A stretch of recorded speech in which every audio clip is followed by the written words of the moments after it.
تو پھر میں نے وہ جنت دیکھی جو سرخ جنت تھی، جو اب دوبارہ نہیں بنے گی.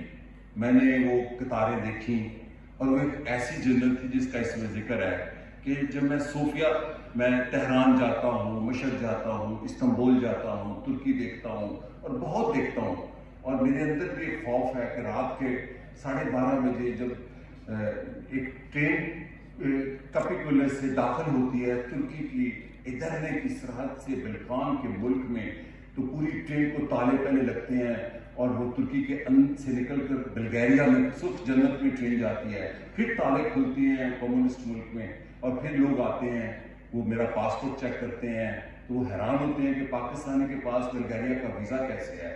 پھر وہ مجھے کہتا ہے اپنی پشت دکھاؤ، تمہاری پشت پر کوڑے لگے ہیں، کیونکہ پاکستان میں اس تک پہچان پاکستان کے کوڑے تھے پوری دنیا میں. میں نے کہا ہاں دیکھ لو 15 کوڑے لگے ہیں. خیر مجھے لگے نہیں تھے. میں نے کہا پھر وہ جب صبح ہوتی ہے اور میں وہ کھلیان دیکھتا ہوں جہاں پر کھلیانوں میں پینٹنگز لگی ہیں، اور میں بامبے گیا، دلی گیا، اس سے پہلے تہران دیکھ چکا تھا، خمینی کا انقلاب دیکھتا ہوا آیا، اور پھر اتاتürk کا ترکی دیکھتا ہوا گیا، کینان ایمرل کا مارشل آرٹ. تو جس بھی شہر میں جاتا ہوں، پاکستان میں جائیں تو موت کا منظر ٹرین جب جاتی ہے اور مردانہ کمزوری کے اشتہار ہوتے ہیں، کوکو کولا کے اشتہار ہوتے ہیں. بامبے میں جب جائیں تو جھوپڑ پٹیاں نظر آتی ہیں، تھک آدھا پونا گھنٹہ جھوپڑ پٹیاں. جب صوفیہ میں ٹرین داخل ہوتی ہے صبح کے وقت، درختوں پہ سیب لگے ہوتے ہیں. یہ سچی بات ہے جو میں نے کسی خاتون کا نام صوفیہ خاتون سے بھی خوبصورت ہے جو صوفیہ میں نے دیکھا. اچھا، میں یہ بات اس لیے کر رہا تھا کہ نوجوان بہت سے ایسے تھے جو پچھلے سیشن میں اپنے اپنے موبائل پہ لگے تھے، کیونکہ یہاں بہت اور طرح کی گفتگو ہو رہی تھی اور بڑے پڑھے لکھے لوگ تھے. ہم اس کو اگر ایک تھوڑا سا لائٹلی ماحول میں رکھیں جی تو میرا خیال ہے کہ ہم سب کو انوالو کر سکتے ہیں. جی شیور. یہ باتیں آپ نے اس میں بہت اچھے طریقے سے لکھی. کوئی بھی سفر نامہ جب ہم پڑھتے ہیں تو ہمیں مراکش کا وہ نوجوان نظر آتا ہے جو 21 سال کا تھا اور جس نے 1,20,000 کلومیٹر سفر کیا. پڑھا لکھا تھا، کئی علوم کا ماہر تھا، اس کی فیملی بیک گراؤنڈ میں سارے پڑھے لکھے لوگ تھے. جب وہ گھر سے نکلا تو اس نے اتنے سفر کیے، عرب ممالک سے مسلم ممالک تک، انڈونیشیا سے چین تک. اس کو نہیں معلوم تھا کہ ایک دن اسے دنیا ابن بطوطہ کہے گی اور اس کی کتاب رحلہ ایک مستند کتاب بن جائے گی تاریخ کی. دوسرا نوجوان بھی آپ ہی کی اس عمر کا تھا جس نے دربار سے تعلیم حاصل کی، جس میں جغرافیہ بھی تھا، علم تجوید بھی تھا، اور مزے کی بات ہے کہ میوزک بھی تھا، عربی گرامر بھی تھی. اس کی عمر بھی یہی تھی، 20-21 سال. آپ اس عمر میں نکل پڑے. کیا ایک ریلیونس ہے اس عمر کی ایک سیاحت سے؟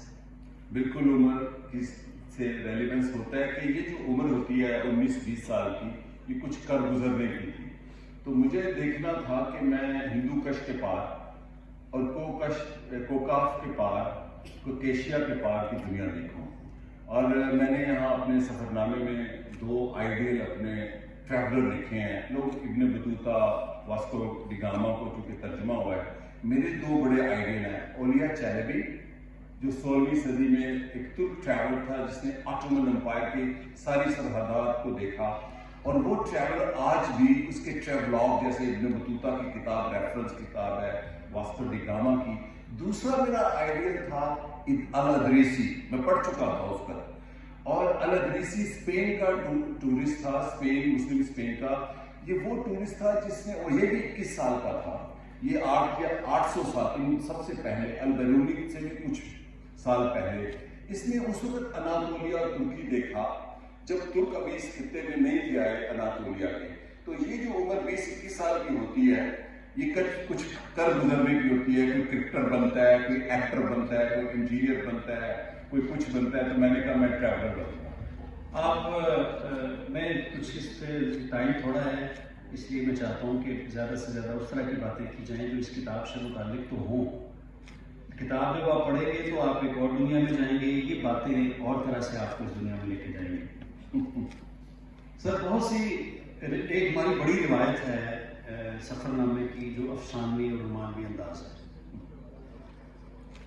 آج کی اس آڈینس میں بہت سے بچوں نے، نوجوانوں نے، بڑوں نے وہ سفر نامے پڑھے ہیں جس میں راہ چلتی ایک حسینہ کو وہ ساتھ لے لیتے ہیں یا اس کی تخیل کے ساتھ ساتھ سارا سفر نامہ وہ لکھ دیتے ہیں. وہ ایک فکشن ہے، آپ نے اس میں ایسا کچھ نہیں کیا. آپ کو بہت سی حسینائیں ملی، میرال بھی ملی، ایران میں بھی ملی، لیکن مجھے لگا کہ آپ اس سے گریز کرتے ہیں لکھنے میں، ایسا کیوں؟ دیکھیے، میں رابرٹ فسک کی کتاب ہے پیٹی دا نیشن، وہ سول وار کا سفر نامہ ہے. اصل میں سفر نامہ انگریزی، فارسی، ترکی، عربی جو میں پڑھتا ہوں چیزیں ایسے ہی ہے. ہمارے وہ اور طرح متعارف ہو گیا. حسینائیں تو مجھے ملی. ایک حسینہ تو ایسی ملی جو میرے ساتھ ہے، وہ لبنانی حسینہ ریما میری بیگم، وہ بھی مجھے سفر میں ملی. جو 19 سال کے نوجوان ہیں وہ اس بات کو نوٹ کر لیں. دوسری حسینہ جن کا ذکر ہے میرال کا، وہ ایسے ملی کہ اس کے بھائی نے کہا کہ میری بہن آپ سے شادی کرنا چاہتی ہے. بھائی نے کہا. اس میں بڑی مزے کی بات یہ ہے کہ پتہ نہیں انہوں نے کہا کہ نہیں کہا، لیکن اس کے جواب میں انہوں نے جو بات کی نا وہ میری اور آپ جیسی بات ہے. انہوں نے کہا نہیں، میں تو شادی وہیں کروں گا جہاں ہم بھی کہیں گے. ایسی بات ہے. تو وہ بھی میرے لیے ایک حیرانگی تھی کہ ایک بھائی کہہ رہا ہے، چونکہ بھائی انگریزی بولتا تھا، وہ ہماری رات بھر ڈسکشن چلتی تھی اور وہ ترجمہ کرتی تھی، اور اس کا باپ بھی تھا، وہ بڑی ایلیٹ کلاس سے تھے ترکی کی. تو اس نے کہا میری بہن she is very impressed by you. اور بھی ملی اگر آپ جاننا چاہتے اس سفر میں. مجھے واقعی 2 حسینائیں ملی جن کو حسینائیں قرار دیا گیا. ایک جارجیا کی مس جارجیا جو مجھے امریکہ میں ملی. اس میں نہیں ذکر، وہ اس کے بعد کی ہے کہانی، لیکن نہیں بنی. وہ اس میں ندیم سید صاحب لکھ سکتے ہیں، میں تو نہیں لکھ سکتا. دوسری جو مجھے ایک حسینہ ملی وہ ایک گاؤں کی تھی، اور وہ بھی نظریاتی طور پر میرے قریب آئی، میرے ترقی پسند نظریات پر. لارس ایک چھوٹا سا پورٹو ریکو کا گاؤں ہے جو کہ لیٹن امریکہ کا ایک چھوٹا سا جزیرہ ہے امریکہ کے اندر، اور کیوبا کے قریب. 2000 میں ملی وہ مجھے. اس کا نام تھا ڈینس. وہ میری دوست بن گئی. مہینے بعد مس پورٹو ریکو بن گئی، سال بعد مس ورلڈ بن گئی، اور پھر 2001 میں مس یونیورس بن گئی. اس کا مطلب ہے سفر کرنا، اسی لیے کہا جاتا ہے سفر اسی لیے. لیکن ایک بات بتا دوں، مشرق اور مغرب کی عورت کا فرق یہ بڑا اہم ہے. میں 100 ملک گھوما ہوں بحیثیت ٹریولر. 100 ملک. میرے دوست ہیں، پوچھ رہے ہیں ترکی کتنی بار گئے. میں کہا مجھے تو یاد ہی نہیں. ترکی کو سمجھنے گیا تھا، جاننے کے لیے کہ اگر میں ترکی کا سفر نہ کرتا تو 4 ڈیفنس کے گھر بنا سکتا تھا صرف ترکی کو جاننے کے لیے. ویسٹ اور ایسٹ کی عورت کا جو فرق میں نے دیکھا، ایسٹ کی عورت جتنی بھی امیر ہو وہ چاہتی ہے کہ مہاراجا آ جائے اس کا محبوب یا شادی کرنے والا جو اس کو بیاہ کے لے جائے یا وہ لے جائے اس کو.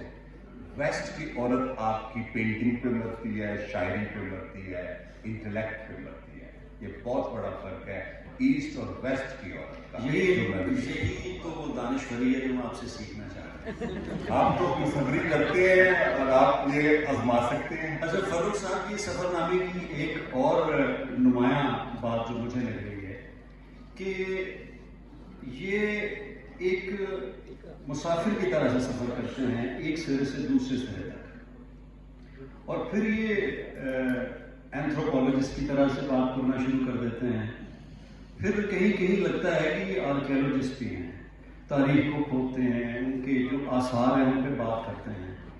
انہی آثار میں ایک بڑی دلچسپ بات یہ تھی کہ ایک جگہ انہوں نے کہا کہ مجھے سکندر اعظم کا وہ تابوت دیکھنا ہے جو اٹلی میں پڑا.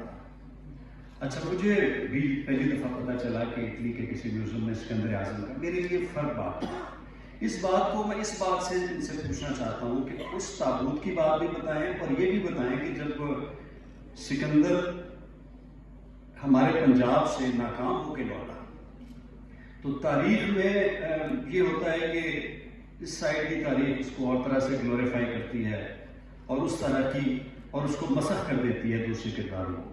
ہمارے کردار تھے راجا پورس، لیکن بدقسمتی یہ ہے کہ ہم ان کو بتا ہی نہیں سکے دنیا کو کہ راجا پورس وہ کمانڈر تھا جس نے واپس جانے پہ مجبور کر دیا، اور ہماری تاریخ کہتی ہے کہ اس نے سکندر اعظم کو شکست دی تھی. سر اس کا بتائیں اور یہ بتائیں کہ وہ جب آپ نے دیکھا تو آپ اتنے خوش کیوں ہوئے اس کا دیکھ کے؟ دیکھیے میں بیسیکلی پولیٹیکل سائنس کا آدمی ہوں، لیکن میرا جو پڑھنے کا شوق ہے سیولائزیشن ہے، اینتھروپولوجی ہے، ہسٹری ہے، پری ہسٹورک پیریڈ ہے، اور اس کا میں بڑا عاشق ہوں، چونکہ اس کو میں نے جتنا بھی مواد ہو سکا پڑھا. مجھے ایک خاتون ملتی ہے روشنی، جو تودے پارٹی کی، کمیونسٹ پارٹی کی بھگوڑا ہوتی ہے، یعنی کہ بھاگ کر جاتی ہے ایران سے، اس کو سزائے موت ہو جاتی ہے ایران میں. تو اپنے جیسے مل جاتے ہیں، تو وہ ایک دن کہتی ہے تم مجھے استنبول دکھاؤ. پھر میں کہتا ہوں، پھر وہ کہتی ہے، میں اسے کہتا ہوں تم مجھے آج استنبول دکھاؤ. تو ہم استنبول دیکھتے ہیں، کیونکہ اس نے جلا وطن ہوئی ہوتی ہے انقلاب کے بعد، جب کمیونسٹ اور اسلامسٹ اور نیشنلسٹ لڑتے ہیں. تو اس کو میں کہتا ہوں آج میں تمہیں ایک ایسے میوزیم میں لے جاؤں گا کہ جہاں پر دنیا کی ایک نایاب چیز پڑی ہے. کیونکہ میوزیم اگر آپ دیکھنے لگے تو ایک میوزیم 10 سال دیکھتے ہیں، تو میں ٹارگیٹڈ میوزیم دیکھتا ہوں. تو اس کو میں لے جاتا ہوں، میں کہا ہاں ہم یہ چیزیں دیکھنے کے بعد آرکیالوجیکل میوزیم آف استنبول جو کہ بہت رچ ہے، پاکستانی نہیں جاتے، پاکستانی استنبول جاتے ہیں. آج کل فیشن ہے آئی لو ٹرکی کہہ کے، اب کو کخ نہیں پتا انہیں ٹرکی سیکولر ہے کہ نہیں سیکولر، وہ بتاتے بھی نہیں ہیں، اور کہتے ہیں رومی کا ٹرکی ہے. سر یہ ترک کا ٹرکی ہے بیسیکلی، جو آج کا ٹرکی ہے. رومی کا تو بلخ تھا، وہ ویسے بھی رومی کو کم مانتے ہیں، ایمرے کو زیادہ، یونس ایمرے کو مانتے ہیں. تو میں وہ اس تابوت کے پاس جب جاتا ہوں تو میں چونکہ ہسٹری کانشیس ہوں، تو میں کہتا ہوں اپڑ گیا میں 3-4 ہزار آدمی سفر کر کے وہ سکندر اعظم کا تابوت دیکھتا ہوں، جو بابل میں جب وہ مرا، اور وہ تابوت سیدان لیبنان میں ان کو ملا تھا آرکیالوجسٹ. تو وہ میرا ترکی کی تاریخ بہت زیادہ تعداد تاریخ ہے کہ میرا بھی ایک سفر ہوا تو میں نے ایک شخص سے پوچھا کہ آر یو اے ٹرک؟ تو اس نے بڑے افتخار سے کہا نو آئی ایم رومن. اس میں اتنی تہذیبیں، اتنے لوگ اور اتنی ثقافتیں ہیں، اور وہ سب کو اون کرتے ہیں. ترکی کا کانسیپٹ ہماری طرح سے اسلامی یا نظریاتی نہیں، وہ سب کو ملت کہتے تھے جب سلطنت عثمانیہ تھی. بالکل اس بات کی بے انتہا خوبصورت وضاحت اس میں ہے اور تاریخی حوالوں سے ہے کہ ترکی کی ترقی کا راز کیا ہے اور اتا ترک نے کیا کیا. سر اتا ترک کی اتنی لمبی تقریر جو 37-38 گھنٹوں کی تھی، اس کے بارے میں بتائیں. میں چاہتا ہوں کہ نوجوانوں کو یہ بتائیے کہ اتا ترک کو ہمیں جیسے بتایا گیا، ایک طرح سے مس کر کے بتایا گیا کہ نہیں وہ تو بڑا اس نے دین پہ پابندی لگا دی تھی، یہ کر دیا تھا. حالانکہ ایسا نہیں تھا. اس نے جب اپنا انقلاب شروع کیا تھا، اس نے اپنی جنگ شروع کی تھی، تو اس نے پہلا جو اعلامیہ جاری کیا تھا کہ فلاں اللہ کے ولی کے مزار سے اور اللہ کے فضل سے شروع ہو گیا اور یہاں سے بات شروع کی. یہ بتائیے. دیکھیں یہ ہمارے ملک میں ٹرکی کو پچھلے 7-8 سال سے جب پاپولر ہوا تو یہاں ایک خاص سوچ ہے، وہ ترکی کو چھپانا چاہتا ہے. وہ ترکی نہیں ہے جو یہاں پر لوگ لکھ رہے ہیں الوداع اتا ترک. 3 دن پہلے میں ایک یونیورسٹی کے سیشن میں تھا، تو وہاں ایک پاکستان کا بڑا آدمی ایک نئی تاریخ بتا رہا تھا ترکی، کہ انگریز نے اتا ترک کو کہا ترکی بنا لو اور سلطنت. میں نے کہا اگر یہ اس کی ویڈیو ٹرکی میں چلی جائے اردوان کی حکومت میں، یہ کبھی ترکی داخل نہیں ہو سکتا. اتا ترک نے 7 جنگیں لڑی. اس نے جو میں نے اس کتاب میں بڑا ذکر کیا ہے، 7 جنگوں کا فاتح ہے. وہ تحریک ترکیہ کوئی جلسوں کی تحریک نہیں تھی. 7 اور Australia, New Zealander, British, French, Italian, Greece, ان فوجوں کو شکست دینے کے بعد، اور پیسنٹ ریولوشن تھا اس کے ساتھ، سارے ترک تھے. آخری جنگ جو جنگ سکاریہ تھی، اس میں میں نے ذکر کیا ہے کہ جب جنگ میں وہاں گیا ہوں دوملو پہ نار، اور ترک ایسے پسند عاشق ہے، پسند نہیں کرتے تھا ترک کو. اس کا مزار ترکی میں سب سے آباد قبر جنہ میں جیوے ہوں جو ہمارا شعر ہے، وہ میں نے دیکھی کہ جب 700 کلومیٹر لمبا حصار یونانی فوج استنبول کو فتح کرنے کے لیے آ رہے تھے کہ ہم اپنی پرانی بیزنٹینین امپائر کو ریوائیو کریں گے، بادشاہ کو اناؤنس کریں گے. بیزنٹینین کو اعلان ہو چکا تھا فلاں بادشاہ ہوگا. آخری شکست جو اتا ترک نے دی، اور 5 دن گھوڑے کی پشت سے نہیں اترا، 5 دن وہ سویا نہیں. وہ خاموش مجاہد نہیں تھا، لڑنے والا مجاہد تھا.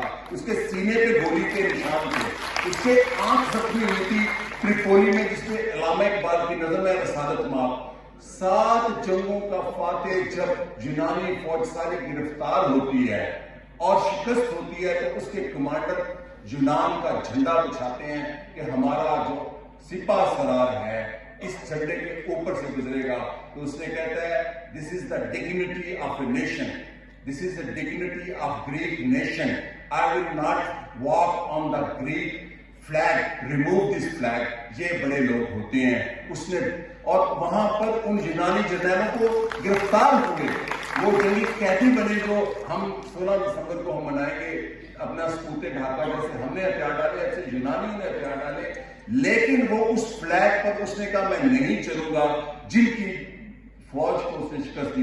اسی طرح میں آپ کو ان کا ایک اور واقعہ سناتا ہوں. یہ آٹومن کے کرنل تھے, لیفٹیننٹ کرنل. جب چنکپلے کا واقعہ ہوا 1915 میں, 7 بیری بیڑے وہ دنیا کا سب سے بڑا بیٹل فیلڈ میوزیم ہے. آج بھی ہمارے پاکستانی پتہ نہیں کتنے جاتے ہیں. چرچل نے وہ آرمی بنائی. تو اس کو ایک میجر آ کے کہتا ہے کہ دشمن نے حملہ کر دیا. اتاتürk کہتا ہے تو پھر کیا ہوا جب حملہ کرتے ہیں دوڑ لگاتے ہیں. اس نے دنیا کی شارٹیسٹ تقریر کی, I am not ordering you to fight, I am ordering you to die. وہ جنگ لڑتا ہے. آپ جا کے اینزیک گیلیپولی کی جنگ پڑھیں. یہاں پر تاریخ بالکل اس وقت بھی غلط پڑھائی گئی, جیسے ڈاکٹر ناصر صاحب کہہ رہے تھے, کل کا بھی سیشن تھا, آج بھی غلط پڑھائی جا رہی ہے. اس میں دنیا بھر کی ایک اتحادی آرمی تھی اور جنگ بڑی خوفناک جنگ تھی. آٹومن کے دور میں یہ کمانڈر تھے, یہ جنگ جیتے, ان کو پاشا کا لقب ملا.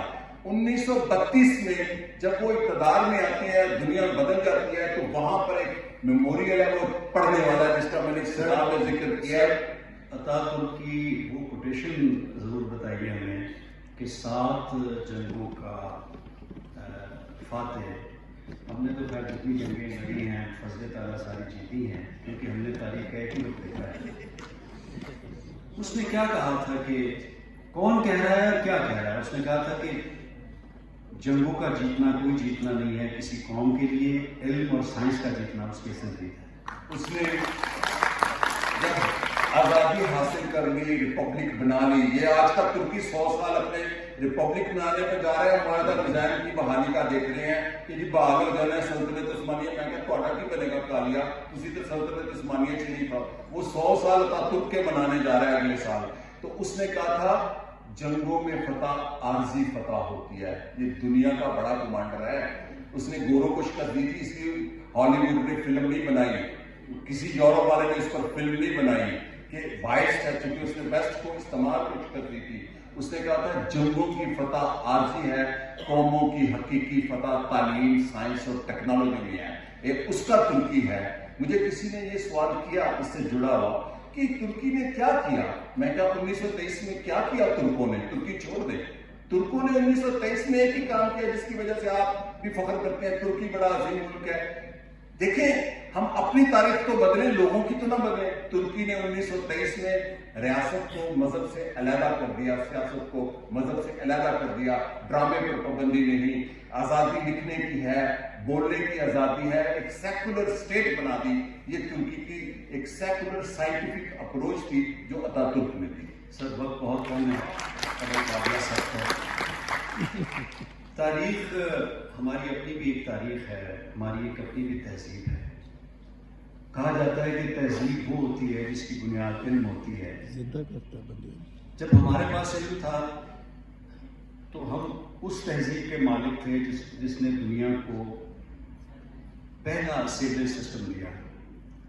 ابھی پڑھے لکھے لوگ بتا رہے تھے تاریخ کا وہ رخ کہ اس میں مذہبی غلبہ نہیں تھا, بادشاہت نہیں تھی. تو مجھے دوسرا رخ نظر آیا کہ جو میں بڑے ادب سے وہ رخ آپ کے سامنے رکھنا چاہتا ہوں کہ وہاں سے ایک جو مجسمہ ملا ہے اس کو آرکیالوجسٹ پریسٹ کنگ کہتے ہیں. اس کا کیا مطلب ہوا؟ اور پھر جو وہاں سے ڈانسی گرل ملی. میں ایک حوالے کے طور پہ بتانا چاہ رہا ہوں کہ جس سرزمین کی, جس تہذیب کے ہم باسی ہیں, ہمیں اسی سے جڑنا چاہیے بجائے اس کے کہ ہم کچھ فاتحین کے ساتھ جڑ کے اپنے آپ کو چھوٹا کر لیں.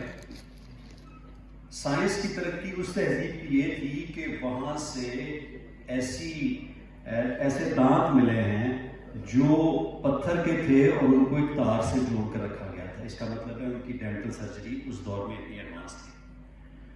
پھر سر ہم نے تو اس کی دوبارہ ایکسکیویشنز کی نہیں، انڈیا میں روز بروز ہو رہی ہیں، وہاں سے ایسے شہر بھی نکلے ہیں جن میں باقاعدہ جنگی سامان ملا ہے۔ اس کا مطلب کیا ہوا؟ ہماری تہذیب ہے کیا؟ سندھ کی تہذیب ہے کیا؟ ہم تو راجہ پورس کو نہیں اون کرتے۔ ہم الویہ یہ دیکھیے کہ یہاں سے کوئی 20-22 منٹ کا فاصلہ ہے جہاں سے ہمارے ایک ہیرو نے جنم لیا، ابھی بھی اس کا گھر بڑا اسی طرح سے سنبھالا گیا ہے، اور وہ ہے بھگت سنگھ۔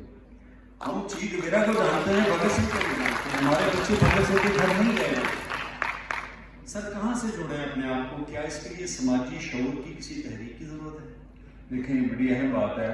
میں نے تو نیشنلزم ترکوں سے سیکھا، ایرانیوں سے سیکھا، پھر اپنے گھر اپنی بیگم سے سیکھا۔ میں ابھی بھی وہ چونکہ عربی فرینچ بولتی ہے، میں کہتا ہوں فارسی زبان شیریں بڑی، کہتی نہیں عربی تو دنیا کی بڑی زبان ہے، اور وہ مجھے مزاح نہیں کرنے دیتی عربوں پر۔ ہمارا پرابلم یہ ہے کہ ہم ابھی فرانس فینن کے بقول ہمارے خون میں کلونیلزم ہے۔ میں ترکوں کے ساتھ چھپ کر بات نہیں کرتا، اس لیے ترک حکمران بھی میرے دوست ہوتے ہیں۔ میں ترکوں کے ساتھ برابری پر بات کرتا ہوں۔ میں کہتا ہوں okay you had Ottoman empire, لیکن آپ کو پتہ ہے جو مغل امپائر تھی آٹومن امپائر سے رقبے میں بڑی تھی۔ میں یہ کہتا ہوں امیڈیٹ پرائڈ پر، منجو داڑو کے بعد کی بات کر رہا ہوں، کہ ہم نے دنیا میں مسلمانوں میں 4-5 بڑے مرکز ہوئے ہیں، بغداد، اسپین، آٹومن اینڈ ہند۔ کسی کے پاس تاج محل نہیں ہے۔ آیا صوفیہ اسلام کے ظہور سے پہلے کا ہے، یہ بیزنٹینین ہے، یہ یا صوفیہ ترکوں کا نہیں بنایا ہوا۔ سر یہاں کا جی ڈی پی بھی بتا دیجیے۔ 23% جی ڈی پی اس وقت کا اورنگزیب کے وقت تک دنیا کا 23% جی ڈی پی ہند کے لوگوں کا تھا جو ہم ہیں، اور جو منجو داڑو کی تہذیب تھی یہ مصر کی تہذیب سے رقبے میں 3 گنا بڑی تھی۔ اور ہم لوگ جو ہیں، میں کلونیلزم کی وجہ سے، یہاں امجد طفیل صاحب کا یہ بڑا سبجیکٹ ہے، ہماری تاریخ ہم سے، اس کو میں کہتا ہوں میموروسائٹ، یہ ایک نئی ٹرم ہے کروشین پروفیسر کی، ہمارے سے ہماری میموری سے ڈسکنیکٹ کیا جا رہا ہے، ہماری تاریخ سے، سرزمین سے۔ میموروسائٹ ہوتا ہے جیسے جینوسائٹ ہوتا ہے نسل کشی۔ نسل کشی ندیم صاحب، عدنان صاحب کی ہوتی ہے نوجوانوں کی، خواتین کی، پروفیشنل ڈاکٹرز، انجینئر۔ میموروسائٹ ہوتی ہے کہ آپ کی میموری سے آپ کی یادیں، آپ کی عمارتیں، آپ کے کردار، آپ کے تاریخ کاٹ دیے جائیں۔ تو ہمارے ساتھ میموروسائٹ ہوا ہے پاکستانی۔ آخری سوال، مجھے خوشی یہ ہے کہ موبائل ہاتھوں میں نہیں ہے، اس کا مطلب ہے کہ آپ کی باتیں بڑی دلچسپی سے سنی جا رہی ہیں۔ آخری سوال یہ ہے کہ سفر نامے میں بہت سی باتیں لکھ دی جاتی ہیں، بہت سی باتیں لکھ کر کاٹ دی جاتی ہیں، اور بہت سی باتیں لکھی نہیں جاتی ہیں۔ ایک تو آپ نے 481 صفحے میں بہت کچھ لکھا، جب آپ بھاگے ایک خاص جگہ سے اور ایک خاص طرح کے لوگ آپ کے پیچھے بھاگے، وہ چھوڑتے ہیں کہ جو سفر نامہ پڑھیں گے وہ اس کو انجوائے کر لیں گے۔ وہ کیا ایسا تھا جو آپ نے لکھ کر کاٹ دیا یا لکھا ہی نہیں؟ دیکھیں میں نے کئی چیزیں تو سماج آپ کو لکھنے نہیں دیتا، لیکن میرے سے جتنا ہو سکا لکھا۔ میں نے تو وہ بھی لکھ دیا جب میں اس بازار سے بھاگا، تو مجھے سید نور کہتے ہیں یار یہ تو فلم بن رہی ہے، چونکہ جب وہ میرے پیچھے بھاگ رہے تھے، میں کلب میں چلا گیا، پاکستانی تو ہوں نا، نوجوان بھی تو خون بھی گرم تھا، جب وہاں دیکھا جیب میری میں $250 بھی نہیں ہے، بل بن گیا $400-500 کا، تو میں اپنا کانفیڈنس میں نے اس میں لکھا ہے بازار سے فرار۔ تو پھر میں اس گلی سے بھاگتا ہوں، ادھر سے کوئی دنیا کا شاید بندہ ایسے بھاگا نہیں ہوا جیسے میں بھاگا ہوں۔ تو پھر میں کہتا ہوں پاکستان میں پنجاب پولیس میرے پیچھے دوڑتی سی، ایسے استنبول کے دلے میرے پیچھے دوڑ رہے ہیں، تو وہ دوڑے وہ، اور میں نے سچ لکھا، میں بھاگا، اور میں بھاگا، اور جو کچھ نہیں لکھا وہ اتنا زیادہ کچھ نہیں ہے، کچھ ہے جو وقت کے ساتھ ساتھ لکھیں گے۔ میں آئندہ لکھ رہا ہوں، اور اس میں بمبے کا بھی ایک واقعہ لکھ رہا ہوں کہ میں وہاں سے کیسے لکھ رہا ہوں۔ اس نشست کو ختم کرتے ہوئے ایک مختصر سی بات میں کرنا چاہتا ہوں کہ جس تہذیب اور تمدن کی جڑیں ہمارے یہاں ہیں، اس کے بارے میں ایک ریسرچ پیپر آیا ہے جس کو آج کے دور کے سائنٹسٹ اپروو کر رہے ہیں۔ اس میں آرکیالوجسٹ بھی ہیں، اور اس میں مائکرو بایولوجسٹ بھی ہیں جو DNA کو جنہوں نے ڈی کوڈ کیا ہے۔ وہ کہتے ہیں کہ ہماری یہ انڈس ویلی سویلائزیشن 4 سے 5 ہزار سال پرانی نہیں ہے، یہ دنیا کی سب سے پرانی تہذیب ہے جس کی عمر 7,000 سال پرانی ہے۔ سفر کرنا چاہیے، اور سفر آپ کو کبھی خالی ہاتھ نہیں لوٹاتا، آپ کو تجربات اور کہانیاں دیتا ہے، مشاہدات دیتا ہے، اور سب سے زیادہ آپ کو خوشی دیتا ہے۔ ہماری زندگی کی 3 بنیادی چیزیں ہیں جو ہمیں ہر طرح سے چاہیے ہوتی ہیں: صحت، دولت جس میں علم کی دولت بنیادی چیز ہے، اور خوشی۔ سفر نامہ نگار جب اپنی خوشی بانٹنا چاہتا ہے تو وہ سفر نامہ لکھ دیتا ہے۔ یہ فروخ سہیل گوندی صاحب کی یہ وہ خوشی ہے جو ہمارے ہاتھوں میں ہے۔ بڑی خوشی ہوگی اگر آپ بھی اس کو پڑھیں اور اس سفر کو آگے پہنچائیں۔ بہت شکریہ۔ خریدیں اس کو۔